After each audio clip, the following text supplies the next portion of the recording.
जय हिंद डियर। तो चलिए आप लोगों को पीपीएस एंड पीपीआर के बारे में बताते हैं। एक्चुअली आप लोगों में से बहुत सारे स्टूडेंट अपने रिजल्ट से क्या अनसेटिस्फाई है, तो सर वो यूट्यूब पर कमेंट और व्हाट्सएप पर मैसेज कर रहा है कि सर आप तो बता चुके हैं कि पीपीएस एंड पीपीआर क्या है, बट ये कब से करेंगे, थोड़ा सा बता देते तो हेल्प होता है।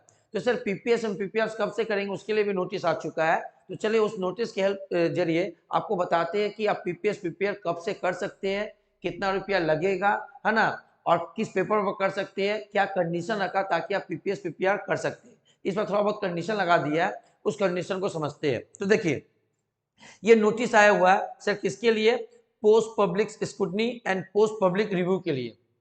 अच्छा, हम तो ऐसे ही पहले वीडियो बना चुके हैं कि पोस्ट पब्लिकेशन स्क्रूटनी क्या होता है। सर इसमें कुछ नहीं, आपका ये टोटल चेक किया जाता है, जिस पेपर में आपका 60 आया 70 आया उसका हर क्वेश्चन का जो नंबर है उसका टोटल करके वो सही आया कि नहीं। इसमें केवल आपको ये चेक किया जाएगा एक सब्जेक्ट का कि आपको टोटल कहीं गलत है कि नहीं, ये चेक करके आपको बता दिया जाएगा। सर पोस्ट पब्लिकेशन रिव्यू क्या होता है, पीपीआर। पीपीआर में क्या होता है, पेपर को दोबारा से चेक किया जाता है। कौन सा दूसरा टीचर चेक करता है, जो पहली बार चेक करता है वो नहीं, दूसरी बार फिर दोबारा से वो चेक किया जाता है, फिर उसमें टोटल किया जाता है, फिर उसको आपको बताया जाता है नंबर, ये पीपीआर है। तो ये दोनों आप कब से कर सकते हैं, तो देखो यहाँ लिखा हुआ है 15 डेज, 15 दिन के अंदर कर सकते हैं। कब, from the date of publication of the result of HS, जब एचएस का रिजल्ट निकलेगा उससे 15 दिन। तो सर रिजल्ट कब निकल रहा है, 31 मई को, तो 31 मई को से लेकर 15 जून तक कर सकते हैं। इसके लिए भी ऊपर में एक जगह पर बता दिया है कि आप कब से चालू कर सकते हैं अपना ये। तो देखो लिख दिया 31 मई 2023 के मिडनाइट से लेकर 15 जून 2023 का मिडनाइट तक, क्योंकि रिजल्ट आपका 31 मई को आ रहा, तो रात से लेकर 15 जून के रात तक आपको अप्लाई कर सकते हो, आपको 15 दिन दिया गया। ठीक है, तो ये 15 दिन दिया गया कि आप 15 दिन के अंदर में अप्लाई कर सकते हो। जैसे 15 डेज क्रॉस हो जाता है फिर पीपीएस और पीपीआर का ऑप्शन आपका खत्म। सर कैसे कर सकते हैं, ये वेबसाइट बता दिया है, इस वेबसाइट के थ्रू आप क्या कर सकते हैं, अपना पीपीएस एंड पीपीआर को करवा सकते हैं। सर और क्या बताया, बताया application for PPS and PPR of answer script through online mode will only be accepted.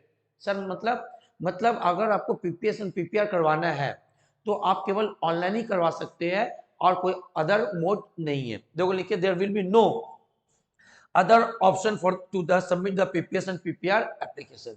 तो सर इसी वेबसाइट के थ्रू आप पीपीएस एंड पीपीआर करवा सकते हैं। ठीक है सर, कितना कैसे करवाएंगे, तो बोला गया candidate will have to submit roll number and marksheet.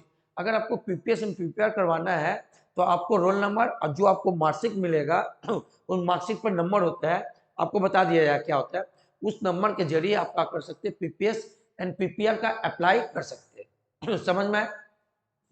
उसकी असल फीस कितना लगेगा, तो देखो लिखा है application fees for PPR. Sir application for PPR के लिए कितना लगेगा, 150। अगर आप पीपीआर करवाते हैं तो 150 रुपये लगेगा फॉर ईच सब्जेक्ट, हर एक सब्जेक्ट के लिए। And application fees PPS for 100, है ना, ईच सब्जेक्ट। तो सर पीपीआर में क्या होता है, पूरा पेपर चेक होता है, इसलिए इसका अमाउंट थोड़ा ज्यादा रखा गया है। और पीपीएस में क्या होता है, केवल आपको टोटल चेक किया जाता है, इसलिए इसका अमाउंट थोड़ा कम है बट इतना क्लियर है, पीपीआर के लिए 150 आपका चार्ज लगेगा पर सब्जेक्ट और पीपीएस के लिए 100 रुपीज। आगे बढ़ सकते हैं, उसके बाद सर क्या बताया गया, अब देखिए application for PPS PPR PPS shall be restricted to theoretical paper. आप पीपीआर पीपीएस क्या कर सकते हैं, थ्योरेटिकल पेपर कर सकते हैं एप्लीकेशन में भी 6 पीपीएस इन ऑल सब्जेक्ट। मतलब क्या सर, अगर आपका थ्योरी पेपर है तो कोई भी थ्योरी पेपर उसमें पीपीएस कर सकते हैं और पीपीआर भी कर सकते हैं। बट अगर कोई प्रैक्टिकल पेपर है तो उसमें केवल पीपीएस होगा, पीपीआर नहीं होगा, ये पॉइंट ये बोल रहा है। ठीक है सर, आगे एप्लीकेशन फॉर पीपीआर में be made in subjected for which PPS is not short for. ये पॉइंट क्या बोल रहा है, अगर आप किसी सब्जेक्ट का पीपीएस करवा रहे हैं तो फिर उसी सब्जेक्ट का पीपीआर नहीं होगा, या किसी सब्जेक्ट का पीपीआर करवा रहे हैं तो फिर उसी सब्जेक्ट का पीपीएस नहीं होगा, मैंने किसी एक सब्जेक्ट का दोनों होगा नहीं।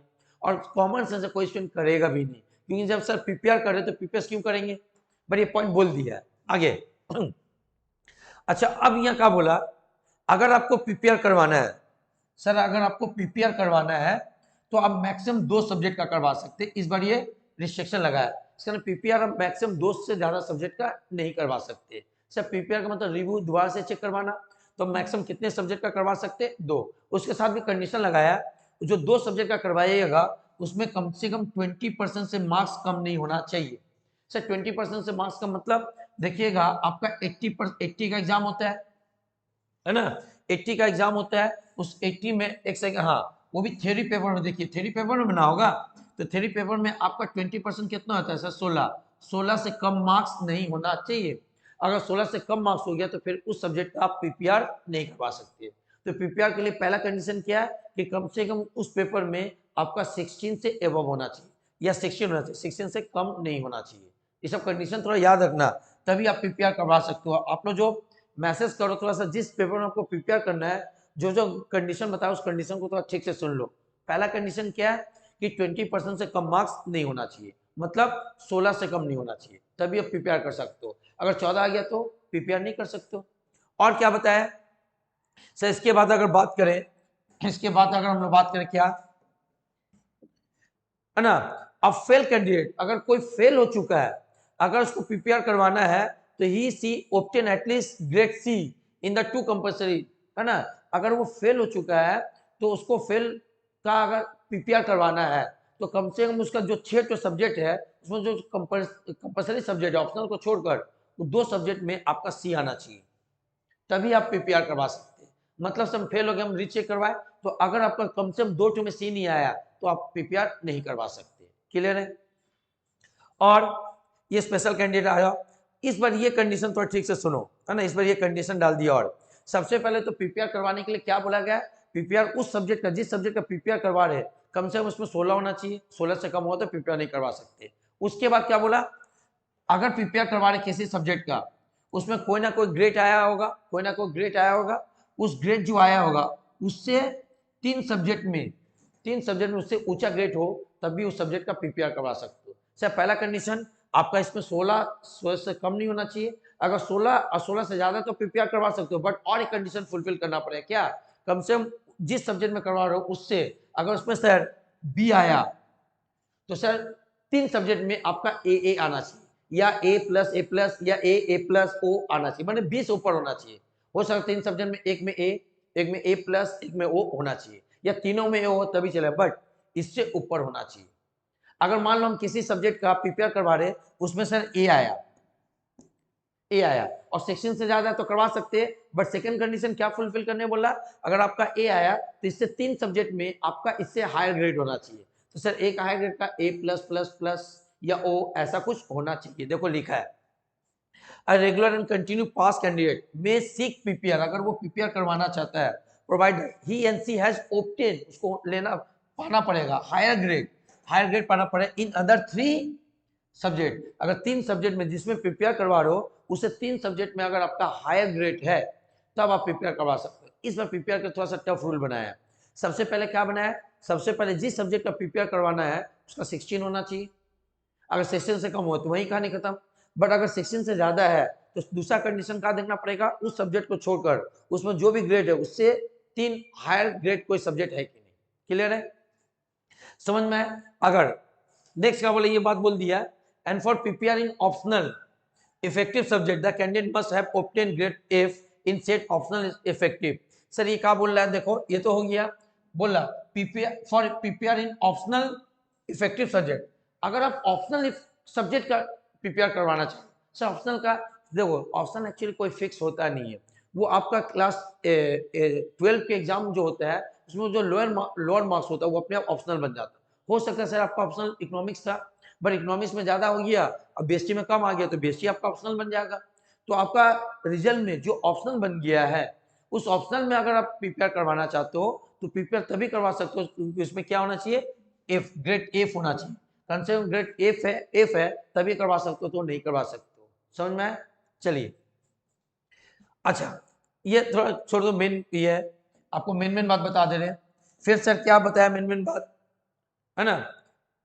फिर यह बोला कि अगर फॉर्म भरते समय, है ना, वीडियो बड़ा ना हो तो मेन बात आपको बता दे रहे, इनकम्प्लीट और incorrect application for PPR and PPS self summarily by rejected by council.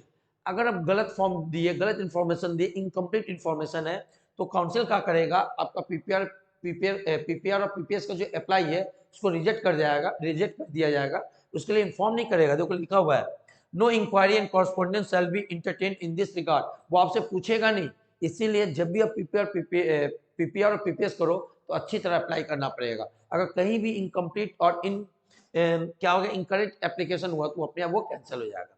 ये बात याद रखोगे। No application for PPS and PPR shall be entertained beyond the specified period under any circumstance। बोला स्पेसिफाइड पीरियड मतलब जो आपको 15 दिन दिया उसके बाद अगर आप पीपीएस पीपीआर करते हो तो आपको इंटरटेन नहीं किया, मैंने आपका बात माना नहीं जाएगा। ठीक है, उसके बाद ये क्या बोला सर, 14 नंबर पॉइंट में ये बोला कि कैंडिडेट में सी द रिजल्ट। जो आप पीपीएस और पीपीआर के लिए अप्लाई किए तो आप रिजल्ट कैसे देख पाइएगा, आप अपना काउंसिल वेबसाइट में देख पाइएगा। रिवाइज मार्कशीट, जो नया मार्कशीट आएगा अगर आपका नंबर बढ़ा या घटा तो आपका जो marksheet has to be collected from the concern region office of the council by the school by surrendering the previous one. मतलब स्कूल को बोला जा रहा कि अगर आपका स्कूल का कोई स्टूडेंट पीपीएस एंड पीपीआर के लिए अप्लाई किया है और उसका बढ़ या घट गया है तो उससे ओरिजिनल मार्कशीट ले ली जाए और आके आपको इस रीजनल ऑफिस में जमा कर देगा स्कूल और उसको नया मार्कशीट दे देगा। Accordingly the school will be hand over the revise marksheet, उसको नया मार्कशीट दे दिया जाएगा। अच्छा, स्कूल को नया मार्कशीट दे दिया गया और आपसे ओल्ड ले लिया तो फिर नया मार्कशीट में अगर मार्क्स कम आ गया तो आप बोलो नहीं हम नहीं चाहिए हमको पुराना, तो नहीं चलेगा। ये भी बात लिख दिया क्या, candidate applying for PPS and PPR shall have to be accepted the result post publication scrutiny and post publication review as the। मतलब अगर आप रिव्यू करवा चुके हैं या स्क्रूटनी करवा चुके हैं और उस रिजल्ट से आप अनसेटिस्फाई है, आपका रिजल्ट आ चुका है तो अब उस रिजल्ट को बोलोगे नहीं हमको नहीं चल, हमको पुराना रिजल्ट से सेटिस्फाई है, तो नहीं चलेगा, आपको नया रिवाइज मार्कशीट को एक्सेप्ट करना पड़ेगा। ये पूरा बताया। तो सर शॉर्ट में थोड़ा बताइए, सिंपली आप पीपीआर पीपीएस करने के लिए जिस सब्जेक्ट में करना 16 मार्क्स होना चाहिए मिनिमम, और सर उसमें जो भी ग्रेड है उससे 3 सब्जेक्ट में हायर ग्रेड होना चाहिए। और पहले से ये याद रखना अगर नंबर बढ़ गया तो अच्छा, घट गया तो उस भी रिजल्ट को आप एक्सेप्ट करना पड़ेगा। अब बात होता है सर कैसे करेंगे, तो कैसे करेंगे ये आप लोग को हम 1 मई को बताएंगे, क्योंकि सर 21 मई से फॉर्म फिलअप करना है चालू होगा। अभी बता के भूल जाओगे तो स्टेप बाय स्टेप आप कैसे फॉर्म फिलअप करिएगा ऑनलाइन, इसके लिए अब आपको 1 मई को हम वीडियो बना के अपलोड करेंगे। उस वीडियो को अच्छा से देखिएगा, उसको फॉलो करिएगा, उस हिसाब से क्या करिएगा फॉर्म को फिलअप करिएगा तो आपका काम वो माना जाएगा, मतलब पीपीएस पीपीआर के लिए अप्रूवल होगा, क्योंकि लिख ही चुका है कि अगर गलत हुआ तो क्या होगा आपको रिजेक्ट कर दिया जाएगा। इसी बीच में जो आपका 3-4 दिन और बचा हुआ है आराम से माइंड प्रिपेयर कर लो, पीपीएस पीपीआर करोगे कि नहीं और सारा कंडीशन फुलफिल हो रहा कि नहीं। ओके, तो चलिए मिलते हैं नेक्स्ट वीडियो में, आज के लिए जय हिंद।